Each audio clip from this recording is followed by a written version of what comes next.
So I purchased a M91 Cavalry Carbine from PSA, and it was only 220 bucks. So I figured I'd kind of roll the dice and see what I get. And so I'm going to go ahead and unbox it and show you what I have. So I did get a quick look at it when I picked it up at the FFL, but overall it looks pretty good. Butt plate looks to be in pretty good shape. Same with the stock, just some normal dents and dings.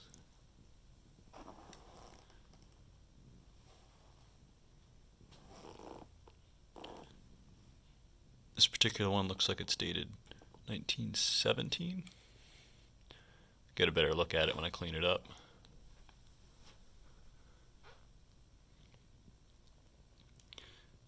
Bayonet looks like it's in pretty good shape. I've seen some where there's a lot of pitting, but looks pretty good. Same with the barrel. Now it is missing the kind of the top handguard that goes here for the stock, but I should be able to source a replacement for that. Let's go ahead and turn it over. So here's the other side. Buttstock looks good. There's that 1917 marking.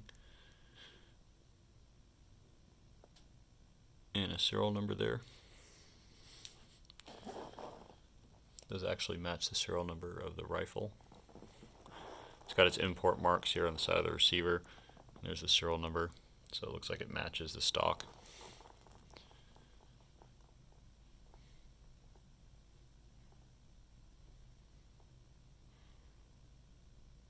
So overall, for initial inspection, this thing looks pretty good.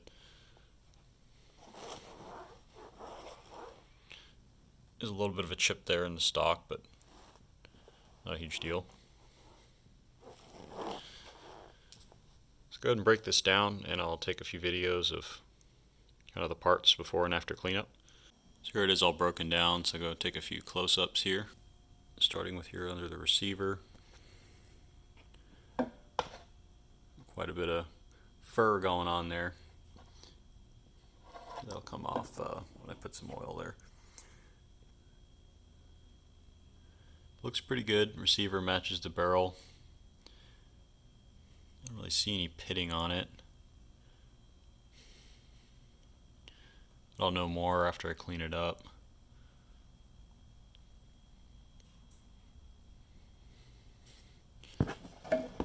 Taking a look inside the stock here. Looks good, just needs some linseed oil. Kind of dried out, and it's got, you know, this, I don't know if that's just like mildew or whatever that is, but I'll clean all that stuff out. Here's all the metal parts. Broke all that down. The bolt was just covered with cosmoline. One note I'll add, when you take apart the bolt, you can see there's that channel here.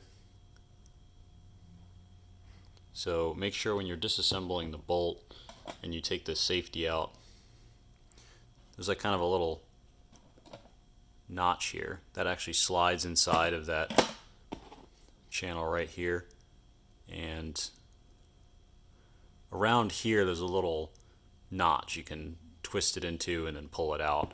Make sure when you're taking apart the bolt of a Carcano that you're not too rough with it, because you could easily break that part off and you have to buy a new safety. So, but overall, I mean, the parts look really good. They're just really greasy.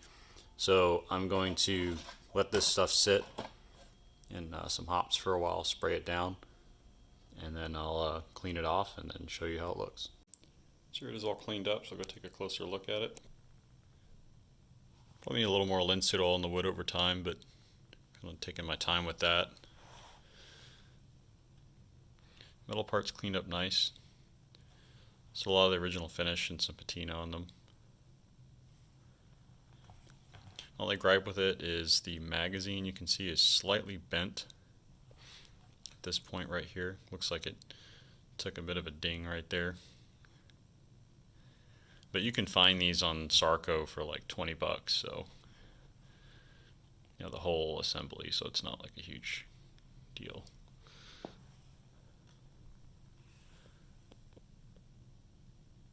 the date. This looks like 1917 with a Brescia. Into the rear sight. Now it's missing the handguard here, but I should be able to make a replacement.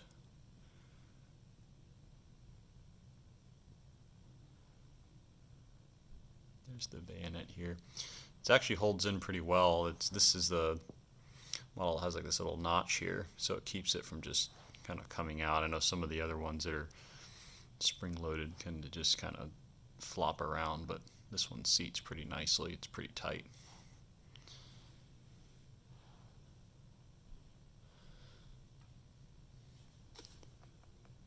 Go ahead and flip it over. You can see a nice cartouche here.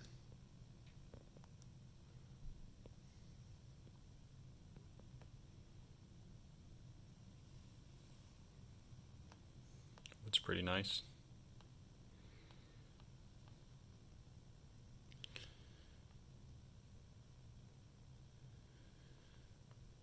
We'll go ahead and take a look at the bore.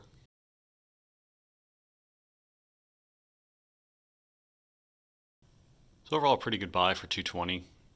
I mean, it's probably the last, milsurp rifles that aren't getting ridiculously expensive right now. And I think for the money, they're probably the best value you're going to get. It looks like the ones that PSA has are in pretty good shape. This is the second one that I've gotten. I'll go ahead and do a short look at the other carbine I got a little while ago. So they are basically side by side. You can see this one's in pretty good shape as well. Metal's pretty good shape, finish is nice. Looks barely used. I'll flip it over. You can see it's a little dinged up back here, but otherwise in really nice shape. This was also about 220 bucks. Now, a lot of people give Carcanos a lot of grief. There's a kind of the stigma attached to it that, they're poor rifles. They're kind of the worst, milsurps you can buy from World War II. But I actually like them, and there's a couple other videos that talk about this on YouTube about the Carcanos, but they're really designed for a realistic engagement distance. So, World War II, you really aren't engaging anyone farther away than 200-300 meters, and that's kind of the case even now. For riflemen, is that they're not really engaging people at these huge distances that a lot of the other countries' firearms were built for. So something like this, it's light. It's really made for intermediate distances. This is something that's actually pretty useful on World War II battlefield. I like how it uses the end block clips, so it's a lot easier to use than the charger, especially like the infield chargers can kind of be a pain sometimes. So it just makes loading really easy. So long as your end block clips aren't bent or anything. But the action is a little bit tough on some of these, but I think partly for this one it's because of the extra cosmoline that might still be lingering in there that I still have to clean out. But overall, I mean, I find the bolt to be fairly decent. It takes a little bit of a technique to it, but you get used to it. And I personally find that the Carcanos are pretty good rifles for what they were designed for.